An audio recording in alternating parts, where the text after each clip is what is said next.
Hi everyone, and welcome to the Google Digital Garage. My name's Alison, and I'm a trainer for Google's free skills training program, the Google Digital Garage. Happy Friday! We're all ready for the weekend. Just a bit about myself. I'm an experienced digital marketing specialist and trainer. I have a background in a wide variety of industries, from business to consumer to business, and I've worked in this sector for over 17 years. I'd just like to introduce our moderator, Tessa. Tessa is also a Google Digital Garage coach. Tessa's going to be interacting with you in the instant chat to the right there. I can see she already has been, so do say hi to Tessa. Tessa's going to keep me straight. She's in charge. She's going to pass over any comments and questions to me. So do say hello to Tessa. Let her know where you're joining us from today. If you want to identify Tessa, you will see her name and a little blue spanner next to her name. So just before we start, I want to call out a few things to help you today. So first of all, if you're having any trouble viewing the webinar right now or hearing us, please just try refreshing your page. Often switching it off and back on again does the job. If you want to join into the chat today, and we really hope you do because this is a really interactive session, you are going to need a YouTube account.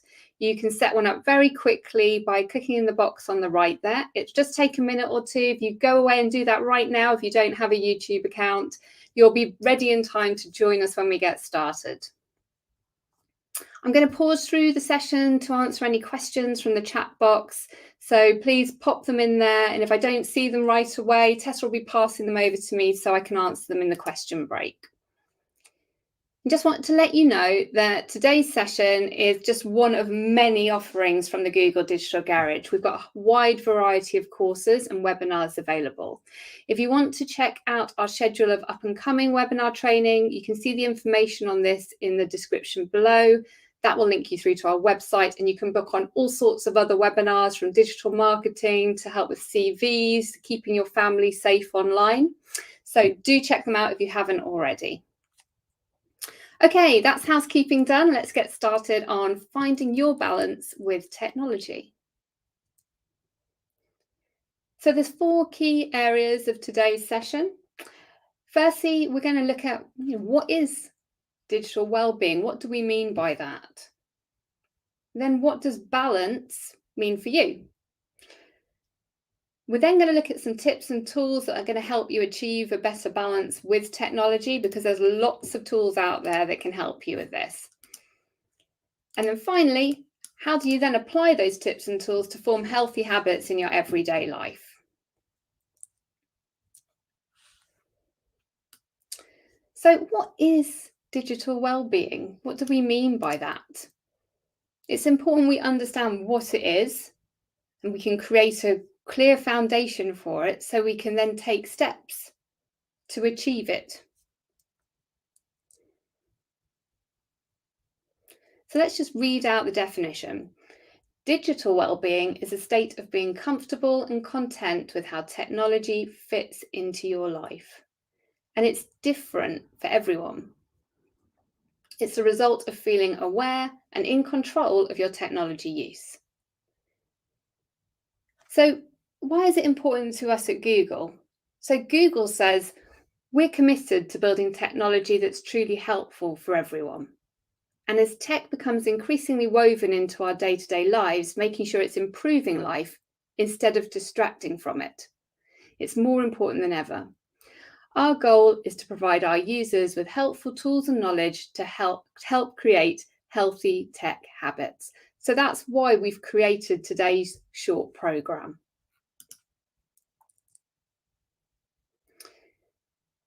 So digital well-being, it's all about finding balance and moving from an unintentional use of devices to being more intentional. It's just about using technology with intent. The more in control we are of the devices and technology that we own, the easier it will be for us to use them positively instead of negatively. To focus on all the positive aspects of technology in our life, so they're contributing to our lives rather than detracting from it.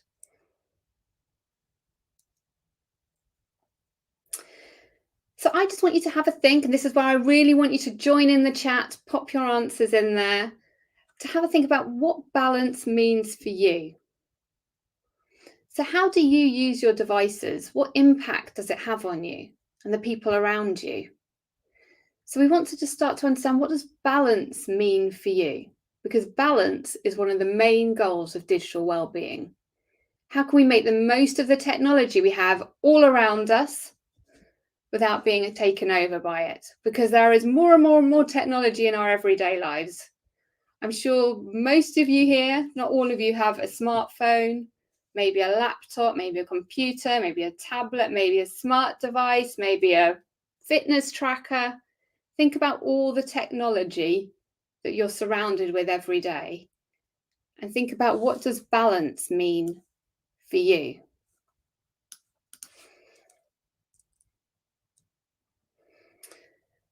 So just having a reflect on your relationship with those devices.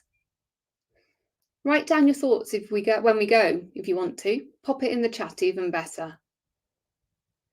So I'm just going to give you a minute or two to think as we go through, which should be plenty of time to process the question and write down your thoughts. And we'd love to hear some of your reflections in the chat. So think about, what devices do you use every day? What's taking your time? What's drawing your attention? What are you surrounded by all the time? What technology is influencing your life? How do you feel about that relationship with your devices? There's obviously a reason today that people are here to help find a balance. So think about your relationship with your devices. So let's think about the last 24, 48 hours. Make it easier, narrow it down a bit. So what do you use your devices for? So include your smartphone here, your tablets, voice assistants, all this different technology, all these devices that you're surrounded by. What are you spending a lot of time doing in the last 24 hours? Let Tessa know, and she'll let me know. So last 24 hours, if I think about my own use of technology, hands up, a lot of my time has been spent on my smartphone, but I've also been using my fitness tracker, my computer, my tablet. I've been streaming, been watching too much Netflix.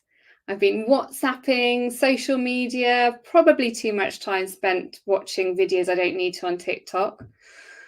So have a think about what you've been using your devices for.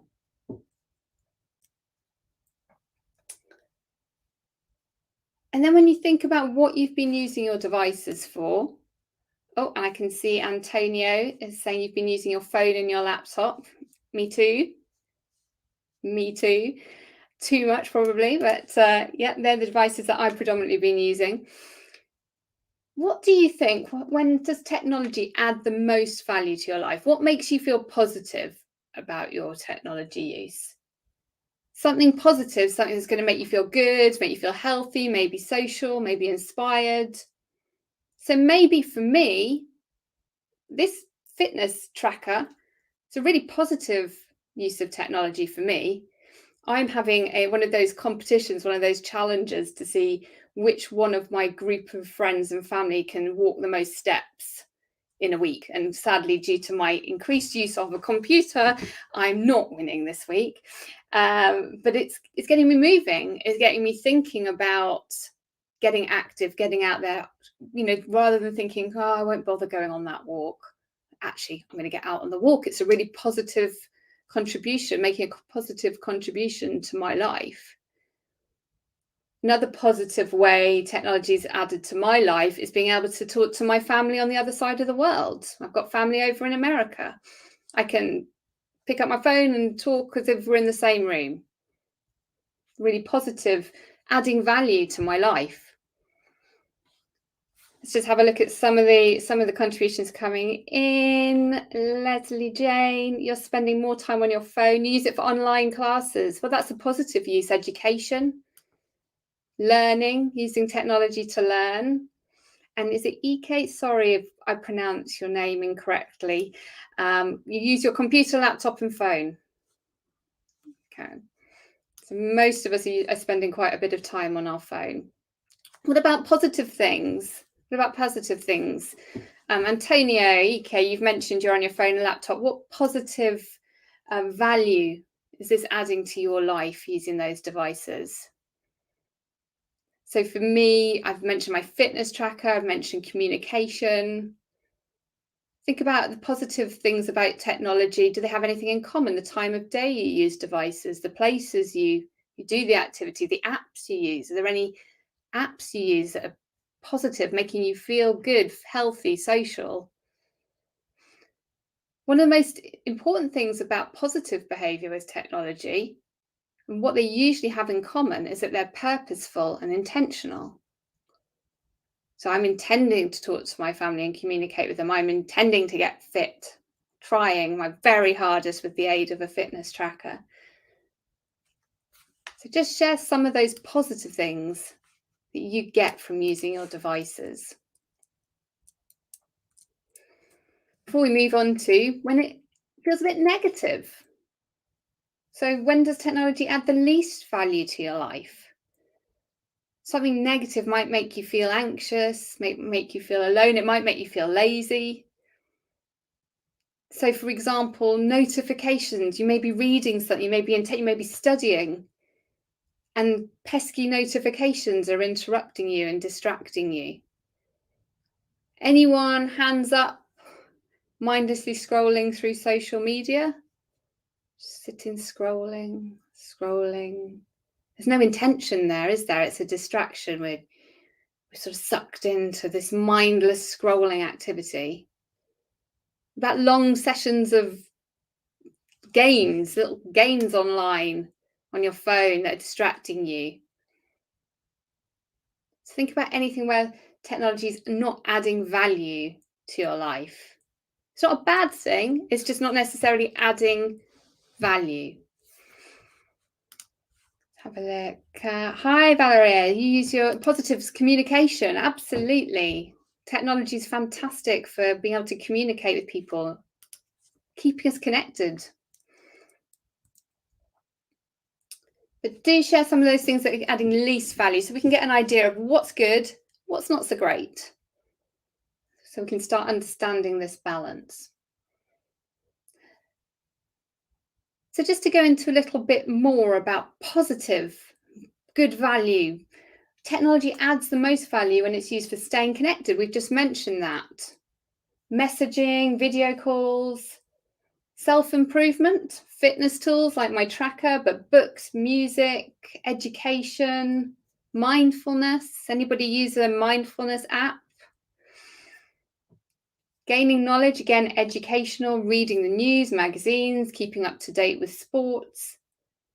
And productivity, setting tasks, organising emails. So digital well-being is highly individual. Most people can see the positive impacts of their own tech use on how they feel, but find it more challenging to recognise and maybe admit the negative impact of tech use on themselves compared to others. This is very personal. What balance is for each of us is going to be slightly different. In terms of the negative side, technology can go wrong when we're not intentional with our time. So it's when our use of technology tips from being intentional to unintentional, takes our attention away from something that would have otherwise had a more positive impact on our well-being. So there are 3 activities where people often find they lose control and purpose. Social media, YouTube, and online gaming are common culprits, and we end up spending more time than we originally intended. And this shifts us from experience a positive outcome to a negative one. And in the UK, 49% of adult users are concerned about the negative impact of technology on others, whereas only 31% are concerned about their own tech usage. So we can find it difficult to recognise in ourselves. Thank you for your comments. Just going back to some positive aspects there, Leslie, keeping motivated. Thank you. And Antonio, these days, if we have a laptop, we can work from home. And yeah, working from home, whilst has its great benefits, we have to be really mindful and conscious about keeping balance, because it can be very easy to separate work life and personal life. Thank you. Keep them coming. Really appreciate all the connecting in the chat there. Thanks, Tessa, for sharing. So it's not just in the UK, everyone has concerns about use of technology. So you're not alone. Almost a third of people in the EMEA recognise the negative impact that devices have on their lives. And over half want to change their behaviour. So as technology has become more prevalent and more part of our everyday lives, every single year, more and more so, we're becoming more aware about finding this balance, about how we can achieve this balance in our everyday lives. So, in connection to balance, which is personal to every individual, this is how we view our ideal use of devices. So, we want to feel in control of our tech, not feel controlled by our tech. If we feel out of control, it reduces our sense of well-being. So this feeling that we are in control and managing consciously our use of tech is really important. Having a purpose, being purposeful, is key. As people are aspiring to use technology more intentionally rather than simply looking to reduce time spent on tech. It's not saying using tech is bad, you shouldn't use tech as much. We're not saying that at all. We're saying when you do use tech, are you using it intentionally, purposefully? So that when you're going to your phone, when you're going on your computer, you are going to do the positive stuff, the stuff that adds value to your life, and not be outweighed by the stuff that maybe doesn't add value. And again, we're not saying don't use YouTube or games or social media. That's not what this is about. It's about having the balance between the two. So we want the benefits to outweigh the negatives. So we're not saying put your phone away, never touch your phone, don't look at your phone, never go on social media. We all want to have sort of our look and look at TikTok videos for a bit. It's when it maybe tips over from being just a short distraction, a bit of entertainment for a while, into dominating and overtaking all the positive things that are adding value to our lives.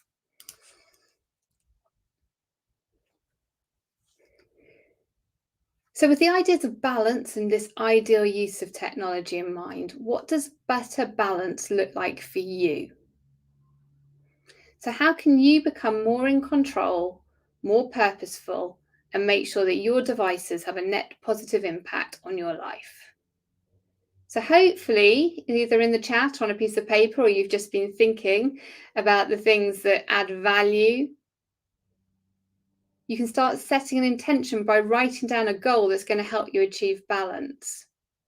So a goal is, where do you want to get to? Have you identified something negative in your tech use that's not adding value to your life? Maybe like me, wasting a little bit too much time scrolling mindlessly on social media. How do you want to change that? What's your goal? And a goal is where you want to get to, not how you'll get there. So we'll come back to this when we go look at some tips and tools to help you form healthy habits. But have a think, what are your goals? Do you want to be able to spend more time with your family? Is your use of technology, are you sitting there at the dinner table on your phone when you are surrounded by your family and could maybe be having a conversation? Is your use of technology taking you away from people who you want to spend time with in real life? Is that more negative use of technology disrupting you at work? Is your goal you want to achieve balance so that you can be more efficient at work? Are you working and getting distracted on the laptop by something else that seems more interesting at the time? So have you identified that? And now seeing, okay, my goal is I want to achieve balance with technology so I can be more efficient at work. Do you want to feel less scattered and more focused? Are you finding your attention is distracted all the time? Short attention span.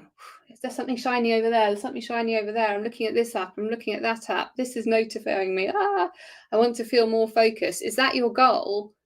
Why do you want to achieve? What is it you're here for? What do you want to find your balance with technology for? So if you have a particular goal in mind, do share it with us in the chat. we start writing it down and say, I want to achieve this, we actually say it out loud, we're more likely to achieve it. So I'm just going to pause quickly.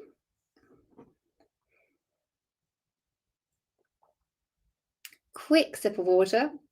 Any questions? I'm just going to check in. Tessa's telling me there's no questions so far. If you do have any questions or anything you want to bring up, let us know in the chat. Tessa will pass it over to me. We do have another break for questions as we go through the session. So in this next section, we're going to look at an exercise about the tools and tips that we think will be most impactful on helping you achieve balance and digital well-being. So keep that goal in mind, what it is you want to achieve. Keep it in mind for the rest of the session because we are going to come back to it.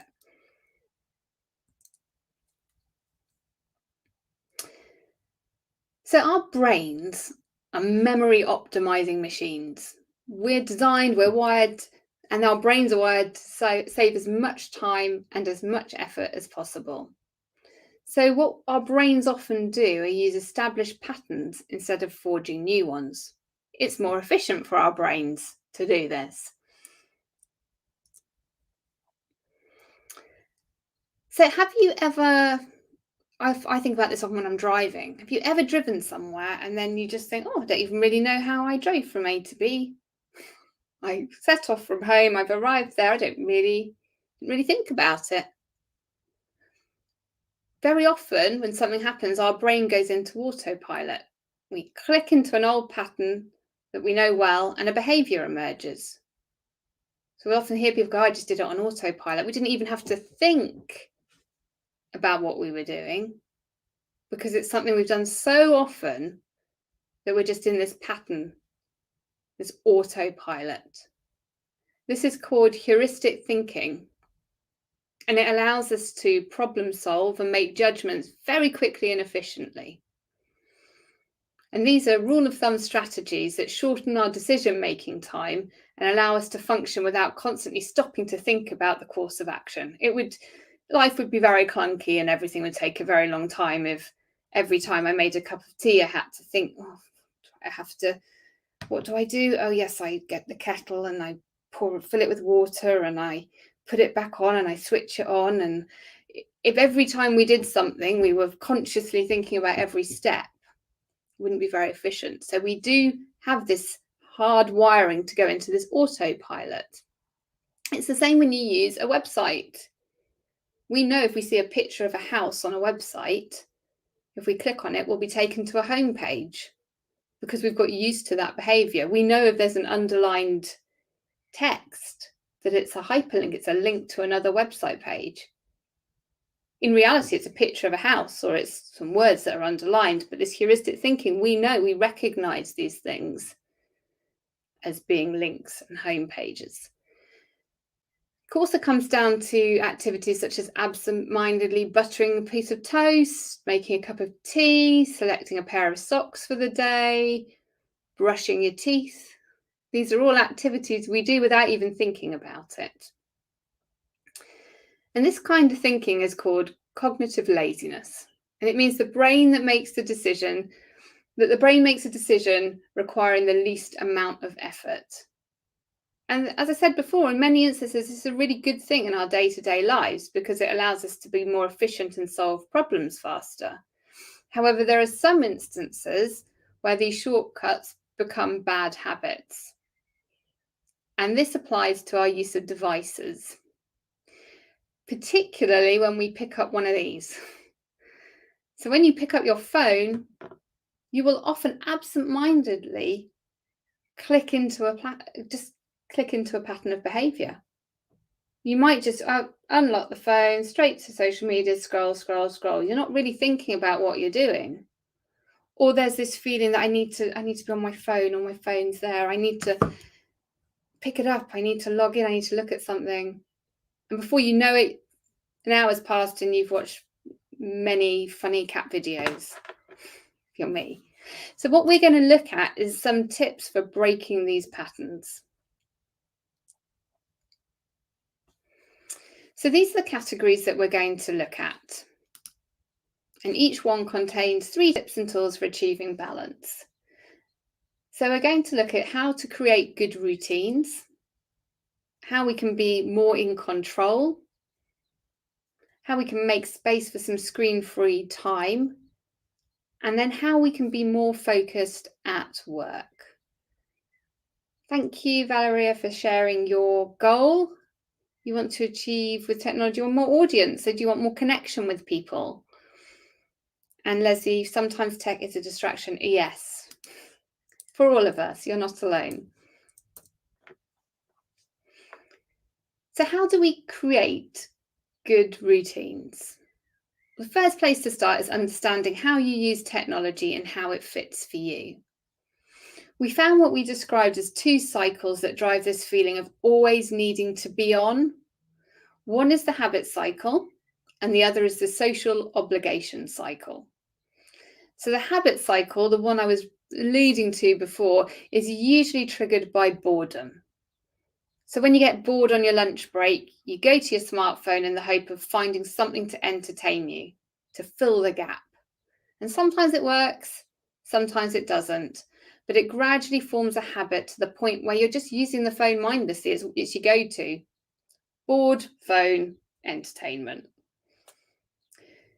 The social obligation cycle is a little more complex. So say I turn my phone off and my friend texts me, and then she checks Instagram to see if I've posted anything to find out if I'm ignoring her or if I'm offline in reality. I've had this with my children before. Well, I sent a WhatsApp but they can see they're online or they're ignoring me. It's that whole feeling of wanting to be available to our friends and family. But sometimes that starts to feel like you have to be able to respond really quickly. We have this social obligation that we must respond straight away. So let's observe our habits. Do you identify that behavior in yourself? How can we observe our habits? Well, go old school and keep a pen and paper journal of your device and technology usage. That's one way of doing it. Or on Android devices, you can go to Settings and Digital Wellbeing, where you can look through your device usage. On iOS, you can track your app usage by going into your battery settings and go to battery usage and look at how much time you spend on each app installed on your device. And there's lots of apps actually available. I know it might feel counterintuitive to say use an app to check your technology, but these are positive apps that can really help. Apps such as Quality Time, Stay Free, Your Hour. These apps will help you track your technology habits so you can start observing your use of technology. There's another app you can download or check out on Digital Wellbeing to not only see how you spend your time, but what apps are sending you the most notifications and how often you unlock your phone, but also limit the time you spend with certain apps. So there's these apps that will help you track and limit your app usage. And these timers will give you a certain allowance of time per app. Let us know if you've used any of these before. So once you've hit the limit of usage, you're locked out of that app until tomorrow. So this can be really useful for those apps that you know are a real time suck. But it's important that you set realistic expectations. If you're using an app for 3 hours a day and then you suddenly say, right, I'm going to give myself a 10-minute limit tomorrow, you're probably going to fail.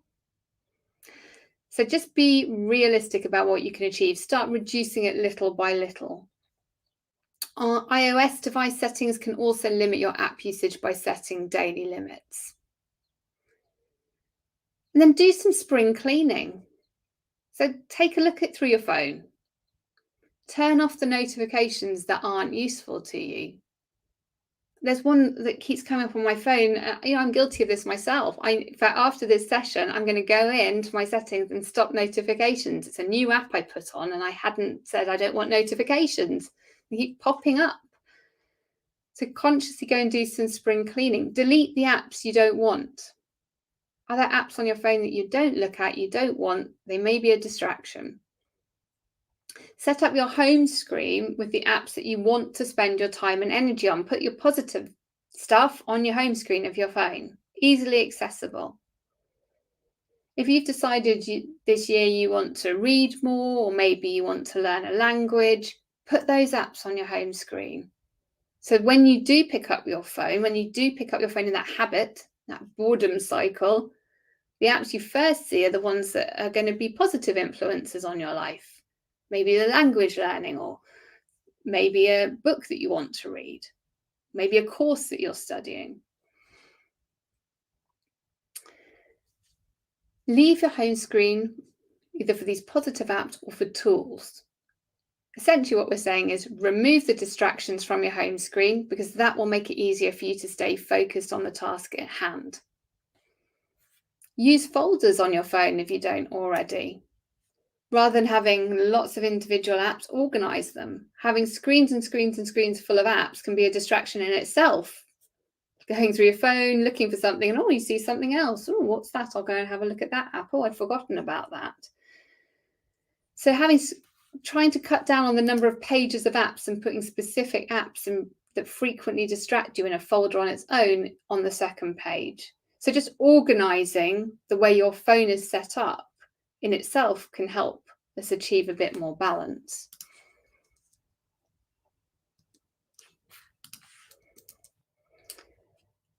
So being more in control. Here's some tips and tools. So sleep is super important and often underrated. So creating space from your device at night can help you feel more relaxed and actually help you sleep better. So a lot of people use their phone for their alarm. So they think, well, I need to have my phone in my bedroom because it's going to wake me up in the morning. I've seen quite a few people, I know quite a few people who've actually gone and bought an old school alarm clock, and leaving their phone out of the bedroom at night, and found that a really positive impact on their lives. But if you can't do that, charge your phone away from your bed. Plug it in on the other side of the room. Ideally in another room, because that will reduce the temptation to scroll just a bit more before sleep. But set up a bedtime for your devices. Put them to bed. Put them to bed before you go to bed, to give yourself time to wind down before you go to sleep. So sleep's so important, and phones can be a really huge distraction from us getting a good night's sleep. Use your voice to control usage. So in this age of the assistant, we can free ourselves from tasks that increase the amount of time we spend on a device. I'm not going to say Google Assistant in case mine goes off, but you use this, hello Google, to dictate and send messages faster, ask about traffic, organise your tasks, find out what the weather forecast is, remind you to call your mum. But also you can use the assistant to quiet your devices before you go to sleep. You can set up good night routines on your Android device and iOS, so that when you say good night, that everything gets put into do not disturb. And if you have smart devices, all switched off. So set up a good night routine and use your voice. If we use the voice search, we're not even picking up our phone to look at it. And try meditation apps. Has anybody tried any meditation apps before? I've used the Calm app on my phone before, and I found it really helpful. Just made me more conscious of spending more time just quietly. And there's growing evidence that meditation improves your health and is useful for managing anxiety. So there is a Chrome extension you can use called the Mindful Break. It's worth checking out. It's an easy way to integrate meditation into your day. It will give you a mindfulness tip, and it guides you through a short breathing exercise. And with this extension, you can set reminders to help you remember to take a break, a mental break, or go full screen to help you stay focused on a task and be less distracted by incoming emails or other tabs that might be open on your screen. So meditation apps are a really, really positive use of an app, of technology, that can contribute to your well-being.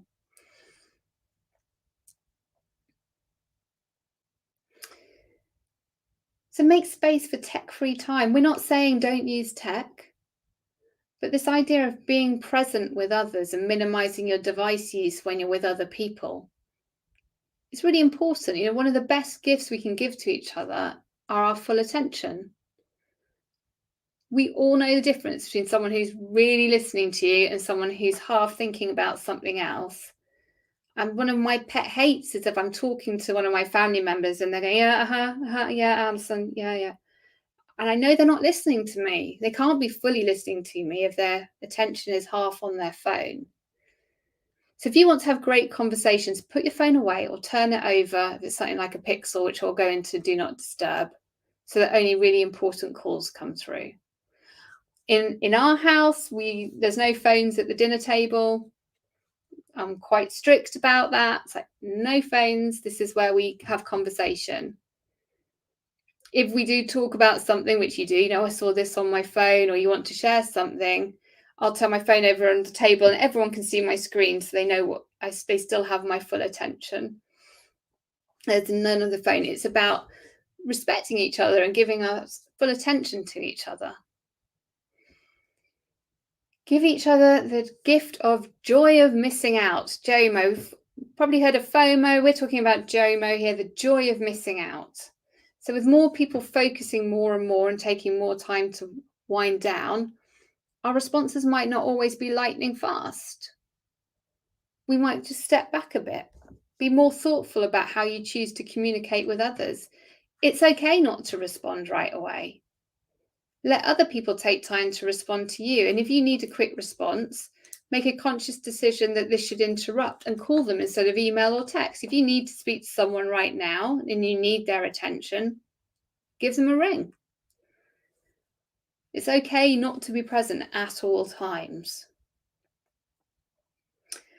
And then finally, just let your mind wander. We don't always have to fill the boredom gaps. Actually, just giving yourself time to do nothing and daydream while holding a cup of tea can be just amazing.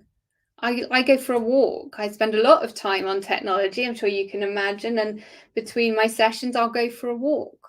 No phone, just enjoying what's around me, actually taking it in. So taking this time can be really important for sparking creativity. Particularly if you've got having a really difficult day, or there's a real problem at work, or you're studying and you're trying to get your head around something, actually just taking some time out and letting your mind wander can be really beneficial for actually coming up with a solution. Or if you're feeling a bit stuck, or giving your head some space just to let ideas wander. It's that feeling that some of your best ideas come when you're in the shower, because you're giving your mind space and time to roam. Thanks for the comments coming in. Valeria, you think the way to try life balance with tech is to observe nature? Yep. And Antonio, for those who are working with 24 hours operation, it's difficult to switch off or keep away from their phone. Yep, it is difficult. It's not always easy. And as I said at the start, this digital balance of technology is going to differ for every individual, for your personal circumstances, for your work circumstances. But these times when you can take a break, when you can switch it over, when you can take 10 minutes, when you are going to sleep, just giving yourself that disconnect can be very beneficial in the long run. And actually, if we try and stay connected 24/7, we can become less efficient. So just taking a little bit of a break can actually sort of recharge our own batteries, as it were, and getting our brain rewired into giving it some space before we go back online. Alexandra, being more in the present, absolutely. In the now, what's going on? Go outside, smell the flowers, feel the rain on your face, not just looking down on a phone, looking up. What about being more focused at work? So here we're talking about managing your notifications again, practicing deep work. So manage notification use to reduce distractions. Put your phone out of sight and out of mind. On Do Not Disturb if you can, when you actually need to focus on a task. Multitasking is a myth. It used to be sort of a badge of honour. And I can multitask, I can do 10 things at once. Better to do one thing very focused and deep and well and efficiently. So close all the tabs when you're on your computer. Turn on Do Not Disturb on your phone and give yourself the luxury of focusing deeply on one important task for a defined chunk of time.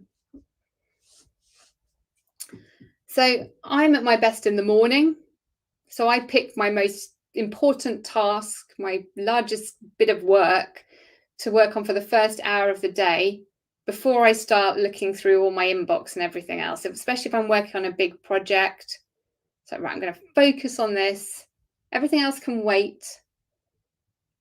I'm just going to get on with this big task first. Whatever works for you, it's going to be different for everybody. But think about when you're at your best, when you're at your most productive. Avoid distractions and give yourself that luxury, focusing on the one important task and giving it your undivided attention. Create device-free zones and times. So designate times of your day or spaces in your home that are device-free. Finding a central place to keep your phone can help create healthy habits and reduce the urge to check your emails and notifications. If it's not right there to hand, you're less likely to be reaching for it and it distracting you from your work. And disconnect from work when you need to. So creating time away from work can benefit your digital well-being and have other positive effects. So some of the things you can try are set a Do Not Disturb. Set an auto reply. The out of office auto reply. You don't just need to use out of office for when you're going on your next holiday. You might decide you want to use the out of office to customize your message to let people know you won't get back to them right away. Was it certain hours or times of the day you're not available? It can be used in other ways so that other people know that you're not immediately available. Then you don't need to worry about responding right away to emails. Again, this is going to depend on your work, on your job, what works for you. But just thinking it's so easy for us, particularly when we're online, we're on our desktops, we're on our laptops.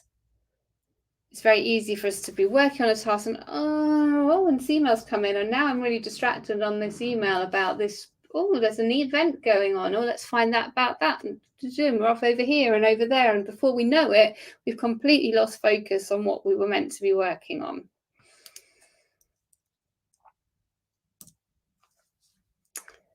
So here they are all together, all in one place. Now this session we've got now is being recorded and it is available for around 24 hours. So if you haven't got time to write all of this down now or remember it all, you can come back to watch it again. It's on the same link and then just forward to the bits you need, pause and have time to look at all of these tips and tools all in one go. But you can pick a few. Maybe you want to pick 2 or 3 that you're going to commit to help achieve the goal that we discussed earlier. So maybe you're going to decide, okay, I want to be more present than others. I think somebody said they want to be more focused on work, I think, if I'm remembering rightly. So maybe some of those tips about putting on the out of office or managing your notifications might be something that you want to put into effect. So it's a good place to start is taking a couple of these tips or tools, as many as you like, and start thinking about how you could implement those into your day-to-day life to help you achieve more balance. So I do have another question break coming up. An opportunity to have a quick drink. Can't see any questions at the moment, but I can see quite a number of comments that we've had. So thank you so much for sharing those in the chat. And so EK, FOMO is a negative term. JOMO is a positive term. Absolutely. Anything that starts with joy, the joy of missing out. It's that feeling when instead of thinking, oh, I wish I was at the party, wish I'd been at that party tonight. It's like, oh, amazing. I've got all this time to myself to enjoy in the peace. I don't need to be at the social gathering. Let's have a look. Valeria, for you, it's very difficult to get focused. So hopefully some of these tips and tools might be able to help you get some more focus. That notification, switching those off so you don't have distraction. Some people use what's called the Pomodoro Technique. Some of you may have heard of it. It's when you spend, I think it's 25 minutes, or you split your hour up into 20-minute blocks. I think I may have got that wrong. But you say, right, I'm going to focus on this task for this amount of time, and then I'm going to take a break. And it makes it more manageable, splitting your hour down into manageable chunks. Set a routine is what you're doing, but sometimes, especially when there's a lot of work to finish, I have no choice but to finish it in a specific time. I get you completely. This is ideal, what we're talking about today, but real life doesn't always play it that way. Guilty as charged. I will also, if I've got a deadline, sometimes it's unavoidable. But if we can start having that intention for the times where it is avoidable, it's more benefit than having no intention at all. When you run, Valeria, when you run, you can concentrate. That's like me when I go for long walks or even short walks. It's because you've got that time and it's just you and you're running. You're not on the phone. Thank you. Thank you so much for all your contributions. Right. We've talked about these tips and tools. Now it's time to make some commitments towards achieving that balance. So applying these tips and tools so that we can start forming healthy habits. So think about some of those ideas that you're going to put into practice. Let us know in the chat. Share in the chat if there's any of those tips and tools that you've decided today that you're going to start using, that you're going to see if you can start forming some healthy habits. So the most effective way to change habits is to start small. If you try and change big things straight away, you're more likely to fail. So in this section, you're going to find a couple of tips and tools to try to aim to implement these small changes in behavior. My father, I'm a good one for saying this because I'm someone who go, oh my goodness, I have this huge thing, I'm never going to be able to do it.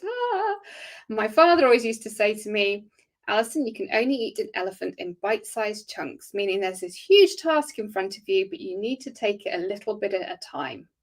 And if you focus on doing everything just a little bit at a time, you will get there, but it feels more manageable than, oh my goodness, I need to do this all at once.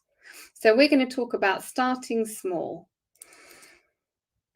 So I'd like you to write down 3 tips and tools from that list that we were thinking of, if you can remember any of them, that is going to help you achieve your balance and how you're going to commit to using them. So those tips and tools we've spoken about they're going to be of most use to you. So if you want to share them in the chat, while you're thinking, while you're typing them in, I'm going to go through a few examples to give you an idea of what I mean. So, have you decided that you want to have a higher efficiency at work? The 3 tips and tools that this person's decided to use are to practice deep work when writing reports,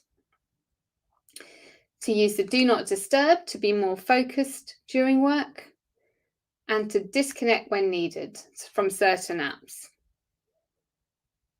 So if you've decided, say, EK there, being present with others more, what 3 tools and tips are you going to commit to using to help you achieve that? If we start stating, actually saying and writing down what it is we want to achieve, that goal that we had at the start, and then choosing the tips and tools we're going to do, that's the first step, actually stating it, writing it down, declaring it.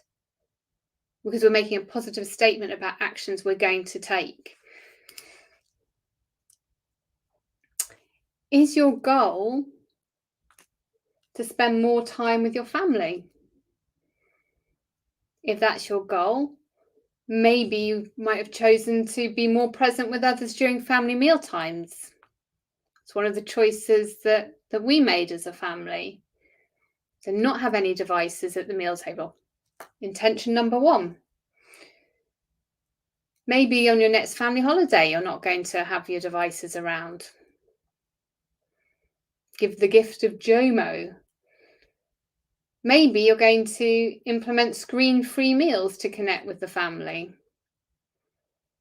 So it's just 3 intentions there, 3 tools, 3 tips that this person's going to put into practice to spend more time with your family. If you start small, these small behavior changes will have an impact, a positive impact, helping you to achieve that balance that we want to get to.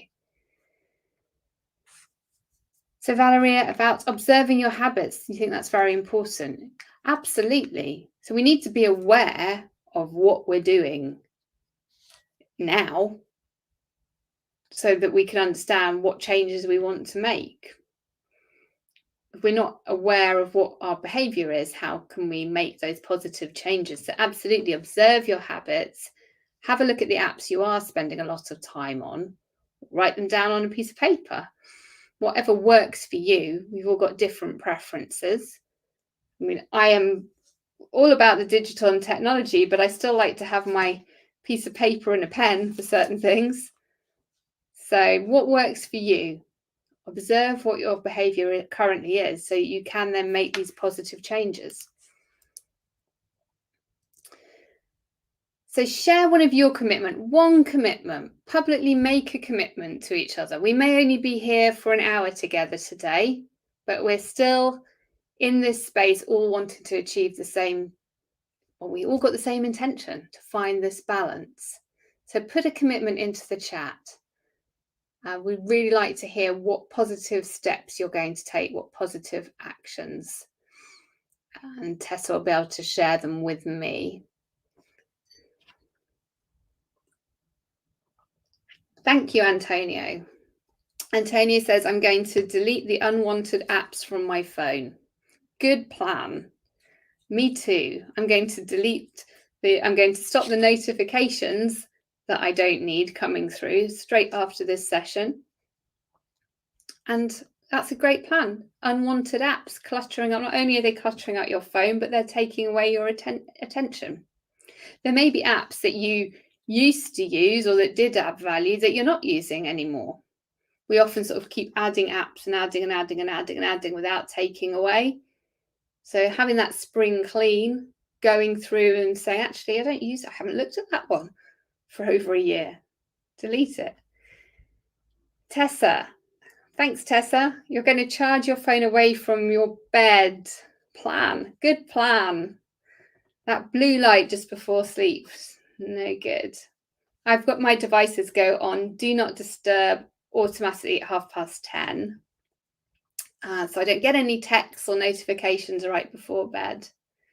My daughter, her own choice as a teenager, charges her phone in another room overnight because she knows her friends are texting all night and she knows she wants to get sleep so she can study and get on with her exams. Aditi, thank you. You're going to use a diary to plan things rather than phone or laptop. So you'll have a separate place you can look at and see what you've got coming up. You're not just reaching for your phone. Alexandre, turn off notifications. I think that's a really key thing. So rather than us reacting to a notification, we are actively saying, now I'm going to go and have a look. There's this tendency, there's a notification, we need to do something, it's demanding our attention.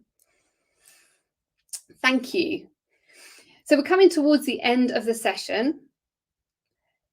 Just want to go through a few of these tips on how to embed these new commitments you've just shared into our lives more effectively. So what might this look like for you? So some of you have said this already, observing your behavior. So being more aware of things that trigger negative behavior. Is it notifications? Is it getting sucked into being on TikTok for too long or Facebook or whatever social media it is, watching one YouTube video and then into another. Being aware of the things that trigger this negative behavior. Are you going to find ways to reward yourself for positive behaviors? So when you are making these changes and it's having a positive impact, what are you going to do to sort of pat yourself on the back? Remember, it's going to take effort. It's going to take effort to work to change your routine. These are patterns we've fallen into and developed over time. So we're not just going to undo them straight away. That's why we need to take little steps rather than straight away. Right, I'm not going to use that ever again. I'm not going to do this. Just think about what small steps you can take that are going to gradually start changing your routine and changing your behavior. That's going to take some work and some effort. But do they say it's about 3 weeks? It takes about 3 weeks to embed a new routine. So we have to do something again and again and again before actually we adopt it as part of our routine. I might be wrong with that, 3 weeks. I'm sure I heard 3 weeks, but it takes a certain amount of time for us to change our routines. And expect the change to be gradual. It won't be straight away you're going to notice a difference. You'll look back in a few months or weeks and notice how much your behavior's changed. So celebrate the small wins along the way. Yeah, I didn't look at my phone after 10 o'clock last night, or I let it charge on the other side of the room. I've switched off my notifications. I didn't respond straight away to every text that came in. So think about what you might do. Share if you're going to do any of these in the chat. Are you going to reward yourself? How are you going to celebrate your wins?